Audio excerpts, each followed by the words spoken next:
Let us solve this trig equation step by step. So the first thing that you want to do is to replace tangent with sine theta divided by cosine of theta. Cos theta is equivalent to cos theta over sine theta, and all of this equals to 5. So you would remember that if we've got A over B minus C over D, this simplifies to AD minus BC divided by BD. So it means that you multiply this once, and you multiply this once, and you multiply this once at the bottom. So we need to make sure that we meet this condition because it's necessary for us to simplify what we have this side. Okay, if that is accepted, it would then mean that we've got sine squared theta minus cosine squared theta all over sine theta multiplied by cos theta equals to 5. So from here we want to make sure that we cross multiply. So we're gonna have sine squared theta minus cos squared theta equals to 5 multiplied by sine theta multiplied by cosine of theta. So when we are here, we have to remember now our identities. Remember that cosine squared theta minus sine squared theta equals to cos 2 theta. Also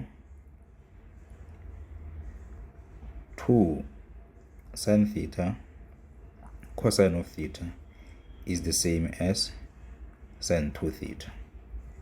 So which means that we have to make sure that we manipulate this and we manipulate this, and then we convert them into their respective equivalents rather. So on the left hand side you can take out the negative, so you're going to have minus into cosine squared theta minus sine squared theta, because when you multiply over the negative, you're going to get back what you had here originally. Then this side here, what we do is that we have to introduce 2. So introduce 2 here, but because the 2 was not there, also divide by 2. So that's the same, 2 over 2 is the same as 1. So we use the we do what we call the convenient form of 1. Then this side you will have minus cosine of 2 theta, and this side we're going to have 5 divided by 2. Then remember that all of this, as communicated above, is the same as the sine of 2 theta. Now remember that when you're solving a trig equation, you want to make sure that you've got sine only, cosine only, or tangent only. So here the simplest thing is gonna be to take sine and cosine because they've got the same angles, so we can convert them into tangent. How do we do that? We can divide both sides by cosine. So divide here by cosine of 2 theta, divide here by cosine of 2 theta. So on your left hand side, you're going to be left with 1.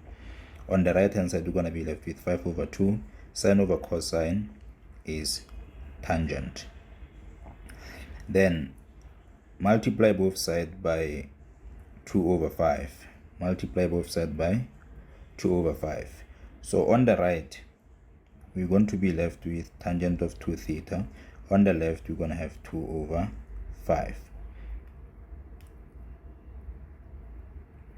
Now this means that our tangent of 2 theta is less than 0. It's negative.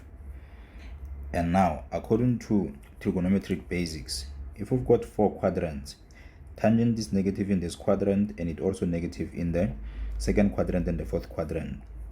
In the second quadrant, you calculate the angles by saying 180 minus the reference, and then in the fourth quadrant it's 180 minus the reference. If you were in the third quadrant, it would be 180 plus the reference. If you're in the first quadrant, it would just be the reference angle. Then how do you get the reference angle? For the reference angle, you're going to say 2 theta equals to tangent inverse of 2 over 5, not minus 2. Remember that minus tells us where we are, such that you're going to have 2 theta equals to, in the second quadrant now, it's going to be 180 minus our reference angle. Now this is in the second quadrant. In the fourth quadrant, you're going to say 2 theta equals to 360 minus the reference angle, which is tangent inverse of 2 over 5. Then from there you can just work it out, press the calculator, divide by 2. Those would be the answers for which you are looking.